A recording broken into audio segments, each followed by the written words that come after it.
একটা world organisation এভাবে 24 ঘন্টা বেঁধে দিতে পারে না। আমাদের একটাই চাহিদা, আমরা বিশ্বকাপ খেলতে চাই।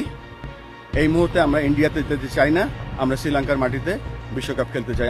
আইসিসির বেঁধে দেওয়া 24 ঘন্টার আলটিমেটামকে বৃদ্ধাঙ্গুলি দেখালো বাংলাদেশ। বৃহস্পতিবার বিকেলে বিসিবি কর্তা ও ক্রিকেটারদের সাথে জরুরি মিটিং শেষে প্রেস ব্রিফিংয়ে বিসিবি সভাপতি বাংলাদেশের উপর আইসিসির চাপ প্রয়োগের বিষয়টিরও তীব্র সমালোচনা করেন। এ সময় ক্রিকেট নিয়ন্ত্রক সংস্থার অযাচিত হস্তক্ষেপকেও পাত্তা দিতে অপারগতা দেখান বোর্ড সভাপতি। স্যান্ডেলিনা সো, রূপচর্চায় আভিজাত্য। গত বছর ফেব্রুয়ারি মাসে যখন একটা দেশ নিরাপত্তাজনিত কারণে চ্যাম্পিয়ন্স ট্রফি খেলতে যেতে অস্বীকৃতি জানিয়েছিল, তখন সেই দেশের গভর্নমেন্টের পারমিশন নিয়ে আইসিসিকে যখন জানানো হয়েছিল, তখন তাদের জন্য একটা নিউট্রাল ভেন্যুর ব্যবস্থা করেছিল।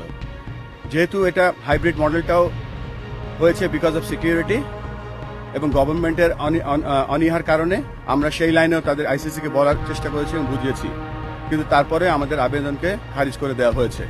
আইসিসির নির্দেশকে এক ধরনের উড়িয়ে দিয়ে বিশ্ব ক্রিকেটের জনপ্রিয়তা হ্রাস এবং আইসিসির অবস্থান নিয়েই পাল্টা প্রশ্ন তোলেন বুলবুল। যেখানে ক্রিকেটের পপুলারিটি কমে যাচ্ছে, সেখানে আইসিসি এরকম অলমোস্ট 200 মিলিয়ন লোকের খেলা দেখার বা খেলার যে একটা প্রত্যেক দিন আমরা বিশ্বাস করতাম যে এই কয়দিন, কিন্তু এই সিচুয়েশনে যখন আমরা দেখতে পাচ্ছি বাংলাদেশ খেলতে যাচ্ছে না বা বাংলাদেশকে একটা আলটিমেটাম বেঁধে দেওয়া হয়েছে, তারপরে আমরা সর্বস্ব চেষ্টা করে যাব। ক্রিকেট লাভিং কান্ট্রি যদি না যায়, এটা মনে হচ্ছে যে হোস্ট কান্ট্রির জন্য এটা ব্যর্থতা। আমরা আমাদের মতো চেষ্টা করে যাব, আমরা এখনো হাল ছেড়ে দিচ্ছি না। আমরা আবার আজকে কমিউনিকেশন করব আরো কিছু জিনিস নিয়ে এবং চেষ্টা করে যাচ্ছি যাতে আমাদের ছেলেরা বিশ্বকাপ খেলতে পারে। বাংলাদেশের ভেন্যু পরিবর্তনের ইচ্ছাকে যৌক্তিক তুলে ধরে নিজেদের স্পষ্ট অবদানের পেছনে কারণ ব্যাখ্যা করে আবারও আইসিসির সাথে যোগাযোগের কথা জানান বিসিবি বস। আমরা আবারও চেষ্টা করব আজকে আর কি পথ আছে আইসিসিকে বলা।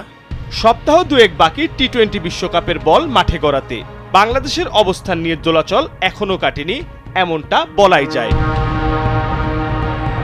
মির্জা সানোয়ার হোসেন, কালবেলা।